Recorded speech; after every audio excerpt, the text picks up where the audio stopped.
Mura at sariwa, sari-saring gulay, pampahaba ng buhay, samahan pa natin ng 2 pirasong isda. Oops, sumobra naman sa pang isang tao itong niluto ko, kaya share tayo at sigurado ako magugustuhan mo.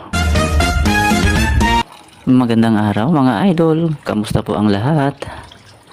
So mga idol, kahit late na ang punta ko sa palengke ay pinilit ko pa rin pumili ng mga available na pwedeng mailuto. Isa sana sa mga sadya kong bilhin yung bulaklak ng kalabasa, pati sitaw hindi ko rin inabot at wala na. So kahit hindi kompleto, makapagluto pa rin tayo ng sinabawang gulay at meron nga tayo ditong okra, talong, kamatis, kalabasa. Dahon ng ampalaya sinama ko na, piniritong isda na lipover sinama ko na rin at saka yung panimpla natin na bagoong na isda o ginamos. Nahugasan natin ang mga gulay at ginayat na rin natin ang kalabasa. Okra, hatiin lang natin ng 2. Maraming salamat nga pala sa aking mga bagong followers at sa inyong lahat mga idol na walang sawang sumusuporta at nanonood sa aking mga videos. Okay mga idol, meron tayo ditong hugas bigas na nagsayang ako kanina, tinabi ko. So gamitin natin ito pansabaw. Habang hinihintay natin na kumulo, ihulog na natin ang mga gulay. Unahin natin ang kalabasa, kamatis at saka yung sibuyas. Maglagay tayo ng sangkap na bagoong isda o ginamos ang tawag sa amin dito. 2 pirasong pinritong isda, sama na natin para mas masarap.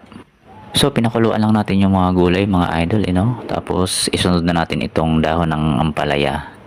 Ito yung panghuli. Hinango ko pala kanina yung piniritong tilapia dahil para hindi siya ma-overcook. Tapos pati yung okra. So ito ilagay na natin ulit dito dahil malapit na maluto itong dahon ng ampalaya. At shoutout na rin sa lahat ng mga OFW na nanonood. Maraming salamat sa inyo mga idol. Ayan, ito na siya mga idol. Luto na ang ganito at i-turn off na natin ang init para hindi siya ma-overcook. Ang sarap na amoy ko yung bango ng sabaw. Ano bang tawag sa inyong lugar mga idol yung ganitong luto na sinabawang gulay? Pakilagay na rin sa comment at ilagay na rin ang location para malaman ko kung hanggang saan umabot ang aking video. At kung umabot ka hanggang dito sa part na to sa panonood ng aking video, maraming salamat mga idol.